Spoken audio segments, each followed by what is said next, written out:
Was there a temptation to bring the Stars back in when it got a little close in the fourth quarter? No way. Those guys scored 51 points. Was I going to interrupt that? Right. They were great. But I guess more seriously, what was your impression of the starting lineup with Al and Draymond playing together to start the game? What worked and what didn't work in your eyes? Well, I didn't think we were ready to play, so I don't know that we got a good enough look at that lineup to really know. I mean, it should fit with Al's shooting, and got a lot of length and Moses on the ball, but they took it to us right away, and 39 points in the first quarter. We were careless with the ball, so it wasn't a good effort by our team until the second half, and then we got engaged in the fight, and our young guys did a great job. In a preseason game where you give up 73 in the first half, do you even address that in the locker room? Or address what? You gave up 73 in the first half. Do you address that in the locker room? May or may not have mentioned it. Yeah, but I mean, I told the team what I just said to you guys. We weren't ready. We were not. We were careless with the ball. They were flying by us every play. That's a good team. They're going to be good. They're long and athletic, and Chauncey's done a great job with them. I think the last 20 games last year they were like top 5 defensively in the entire league. They've rebuilt their roster, and they have a lot of length and athleticism, and so that first half was. They put on a show. Yeah, I can say it looked like they were getting maybe more penetration than you would have liked to. So. Yeah, they were flying by us, and then we were collapsing probably too much, and then they had a ton of threes. I think they made 10 threes in the first half, maybe. So that was a problem. Steve, what does it do for a group of young guys that don't get much opportunity to go and have that type of performance when they drop 51? Well, you want those guys to first, get a taste of experience, and then second to feel a game like this where you have to battle back and fight, and then you want them to have success and feel good about this game. This game for them, for guys like LJ and Will, it makes them Quentin. It makes this last 10 days of training camp, or 8 days, whatever it's been, feel more successful for them individually. Like they're a part of it, and they've made these strides in these 8 days and gotten to this point where they can help. And it was really fun to watch. What do you like about LJ? He's tough, fearless, shoots it really well. I think he shot 43% for Houston last year. Love that he played for a winning program.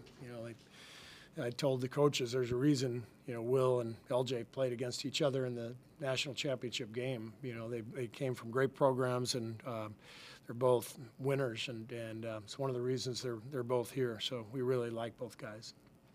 Yeah, more specifically on Will Richard, just felt like his fingerprints were all over this game. What were some of your takeaways from that? Will Richard. Will Richard, yeah.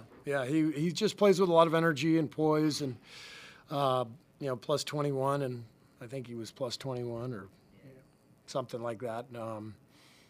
In 16 minutes, he made a huge impact on the game at both ends. He's smart. He reads the game well, makes the right cut and the right play over and over again. I know it's not your job, but in the draft, do you view playing at a winning program as kind of an inefficiency or something that goes underrated in the draft?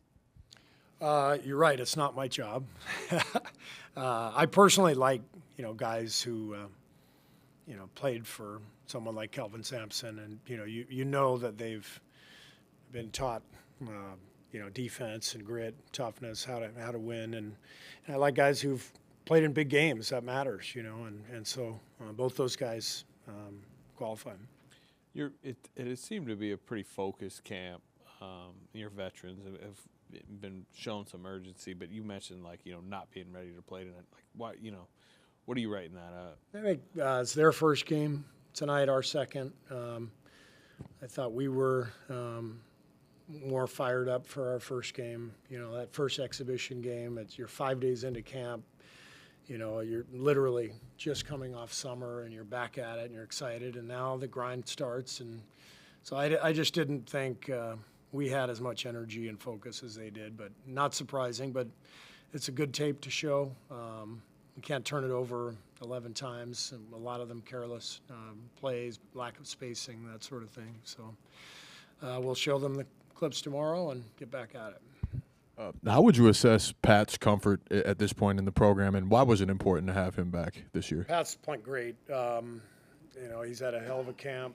He was a huge part of that comeback. You know, he was the guy running high pick and roll with Quentin, finding him, getting him open, getting the ball moving. And I just love Pat's competitiveness, his fight, his work ethic. Every day in practice, he's ready to go, and he adds a lot to our locker room every day.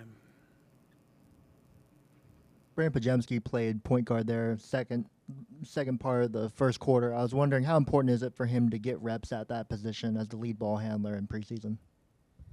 Yeah, I mean, that's part of what he did last year. You know, even though he was a starter in the second half of the year, he would come back in for Steph and kind of handle the ball with Jimmy. And Brandon's a hell of an all-around player and can play either guard position. And yeah, it's going to be important for him to play with different units, because he tends to connect every unit that he's with. Did you get a look at all the combinations tonight that you wanted to see? Not quite. It's hard, you know, only playing the vets 15 minutes or so. So we'll be able to do that, you know, here in the next 10 days or so before the season begins. Thank you.